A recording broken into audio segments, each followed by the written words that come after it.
Hello, everybody. Welcome back to another video. Welcome back, guys. Today we have something else to talk about. It's definitely not been a slow week in the football world. Again, thanks everyone for watching all the videos. Yesterday we did a video talking a little about Chelsea. Obviously some situations going on in football today, but this was something that I really wanted to talk about. There's a couple other things that I have written down that I want to discuss in videos, but I just don't know when I'm going to get around to doing it. This is like my channel to have fun. So I'm glad that you guys have also been having fun. A lot of you guys seem to really like the videos. Today, we are talking about something in the managerial role. Xavi is going to re-sign. He's coming back for one more year. Just a month or two ago, maybe 3 years ago, he announced that he was going to be stepping down, and he described the job as cruel and unpleasant, which you could see as reactionary. But I'll tell you this with Barcelona, this is probably one of the hardest manager jobs in the world right now. They are, very much in debt. It's not one of those roles where a lot of these modern large clubs you can walk into and spend and get what you want. And it's not really been that way. Barcelona has been extremely reliant on their academy players, young players shining through. And to be honest, with the likes of Yamal, I think it's Fermin, right? He's been incredible. So they've been actually, for me, I've been actually impressed for what Barca is, how they've been competing with Madrid, how they did this year in the Champions League. They had their best year in Champions League in quite a while this year. And the way they went out, it was controversial for sure. I'm not going to say my opinion really on all that. But I felt like for this season, I know that the Barca fans watching this video, some people want at Barca, some people want him out. I think it's not a bad play to give it another season. Just even with the current situation, I don't even know if Barcelona can afford a manager. And I'm of the belief that with these managers, sometimes just switching the manager all the time is not good. It's just not good for the team and for building a culture over there. So I'm actually excited that for Barca fans, that Xavi is going back. I put this out on Twitter. Like, I think it's good news. A lot of Barca fans were saying they'll take it. Like, he's going to be better than anyone else they could bring in because they can't really afford anyone else, which is true. So after tonight's meeting and Laporta insisting for him to stay, Xavi accepts Barca's conditions and will continue as a head coach. So he's going to do it one more year. Obviously, the pain of it is that I do feel a little bit for Xavi because he's already publicly said that the job is cruel and unpleasant. But again, he won the league in his first season, the Super Cup as well. And, Madrid fans are kind of memeing in the replies saying that, they own Barca and they are very happy that he's staying. But I'll tell you this, I think that Barca would be even more of a mess than it was a couple years ago towards the end of Koeman, because I just think, man, I don't know. When I look at like the starting 11 for Barcelona versus the starting 11 for a team like Real Madrid, the fact that they're competing so much with a team like Real Madrid and some of the football that Barcelona has been playing in this last year, how Yamal is starting to develop, how Rafinha's finishing is improving. There's obviously some things that need to change. There's times where Lewandowski really pisses you off. We're starting to notice that he's getting a little older. They brought in Gundo on a free this year. So we'll talk about all this, but, I just kind of want to weigh my opinions here with Barca. So if we go back literally just a couple years ago, they were in they haven't won the league since 2018, 2019. And Ronald Koeman comes in, 2 seasons after that. They do, not to the standards of Barcelona. I mean, look at this consistency of Barcelona, by the way, last 20 years. They haven't even been lower than third place. Crazy. And then Xavi gets appointed, I think, in November. They get up to second place. 88 points last season, which is crazy. Barcelona last year had the most incredible defense. 20 goals against in the entire season is insane. They win the league last year with Xavi. And look, like, for me, it's important to note that Xavi is proven with these guys because he's won the league. I think that's very important to notice, right? That he has won the league already. He's had a season where they only allowed 20 goals. This season, they've allowed 37, and they've scored significantly less. They've only scored 64.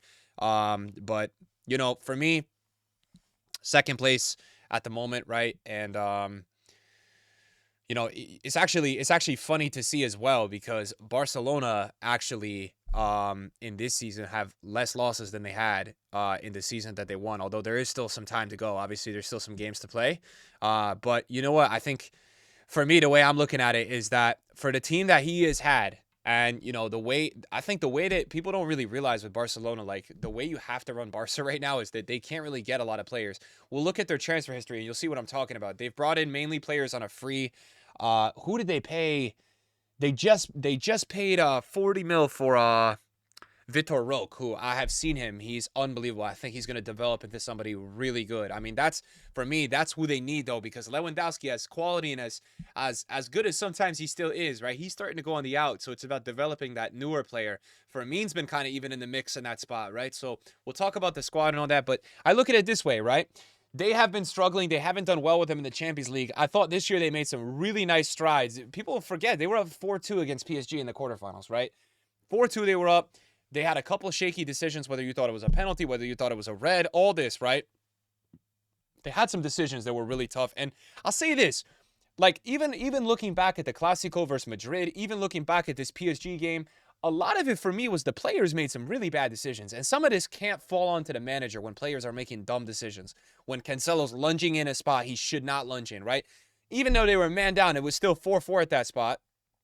And Cancelo does a lunge tackle on a player that's not even facing a goal. So we have to look at some of these situations and be like, hey, some of these are coming down to the players. But yes, they had their furthest run in the Champions League until they had the 8-2 versus Bayern Munich in the 1920 season. So, you know, that's something. Champions League, obviously very important. Barca winning the league last year.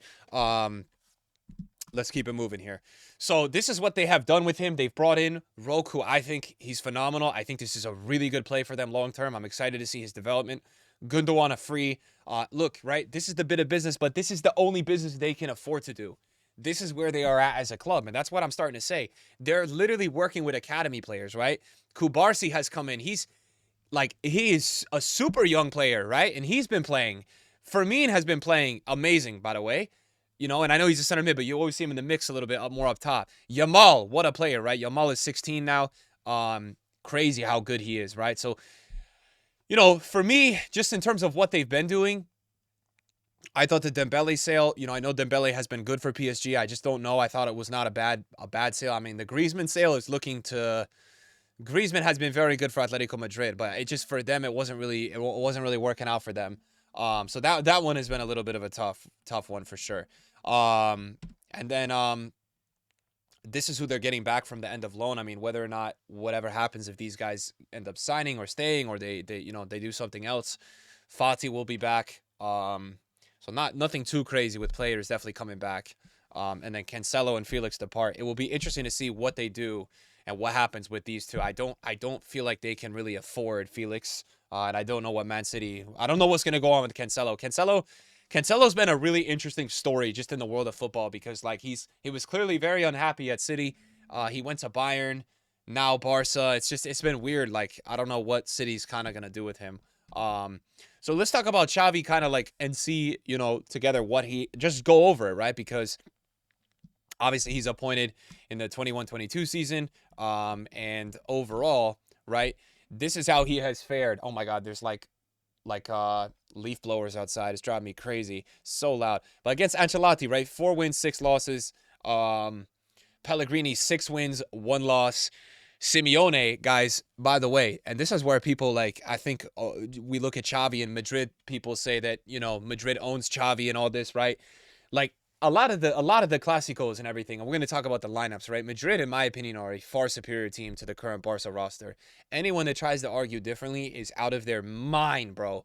Like, if we're going to actually look at a starting 11 of who you're taking between the two, it is crazy. If you don't have a bias, how much better I feel like the Madrid squad is. So for Xavi to perform like he's performed with this team, to pretty much almost get him into the semifinals, and they had a route they could have got into the finals.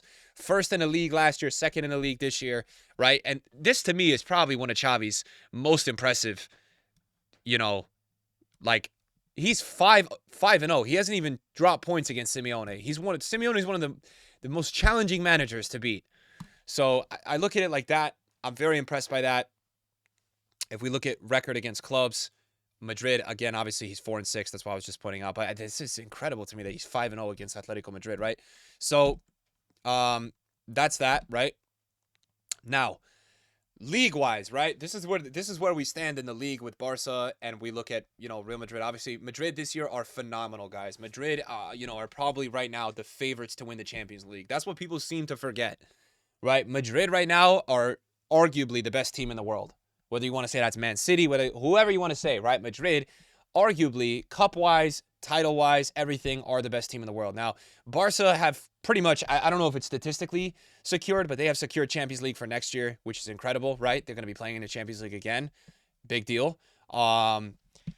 This is what I wanted to kind of go over with you guys, right? Now, they have some great players in this team. I think Frankie's a great player. I think Koundé had started playing really well. I was really impressed by Koundé in the Champions League quarterfinals. Araujo is an amazing player. Kubarsi developing, right?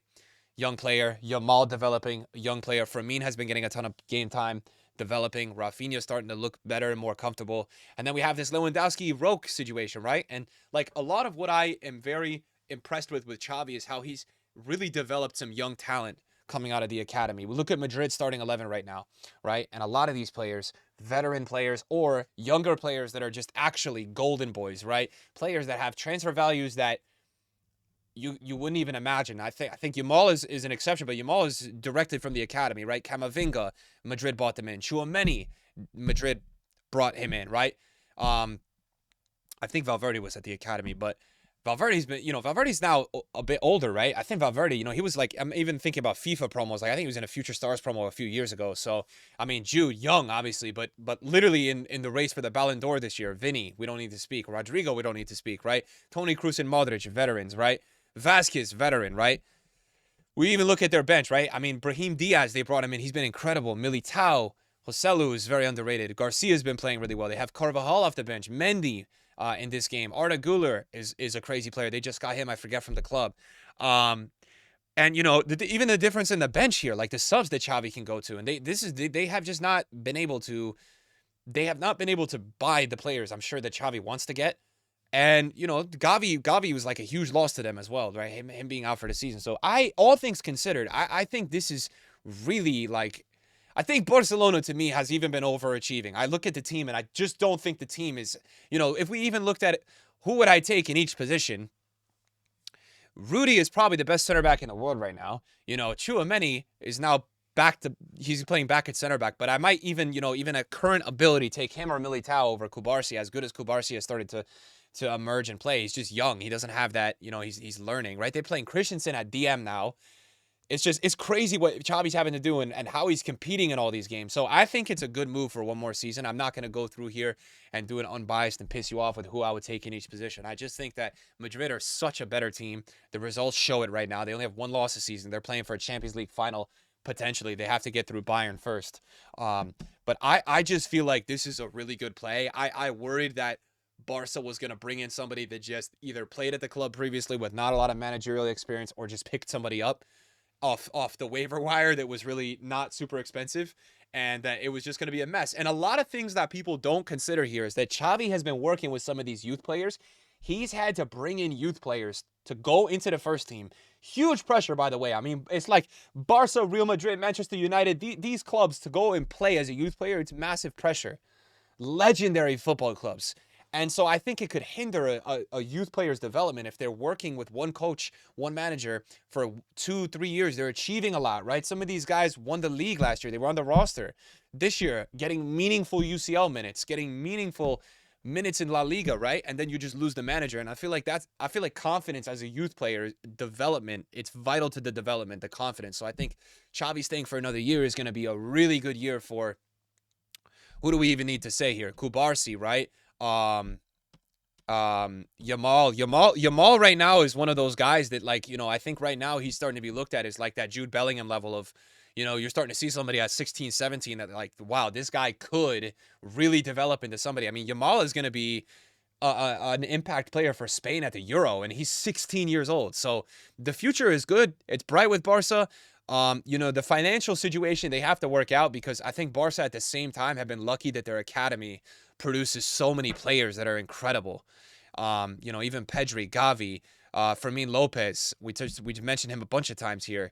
It's one of those where that's going to be a huge variable with, can Barca get back to where they used to be? Where they used to be, winning La Ligas 2 out of 3 years, which is potentially still on, winning the Champions League 4 times in a decade. That's where Barcelona used to be. That's why Barcelona is so legendary. That's why we know. Is Xavi going to be the guy that gets them there, get them back there? I don't know. I usually feel like you need a manager with that crazy experience, that Ancelotti, Um, Mourinho, Pep. I'm not saying those managers are good for Barca, although I do think Pep would be good to get back. But the problem with Pep is that Pep's price tag, just as a manager, I mean, it's probably the top, right? So he's going to be, I mean, for a club that's already struggling financially, that's going to be really tough for them to do. So what do you guys think about Xavi? I like the play. I like it. Barca fans, I think you are in good hands for another season of development and competing. It's not even that, it's just a development season. You guys are competing, and I think it's important to keep him. Let me know what everybody thinks.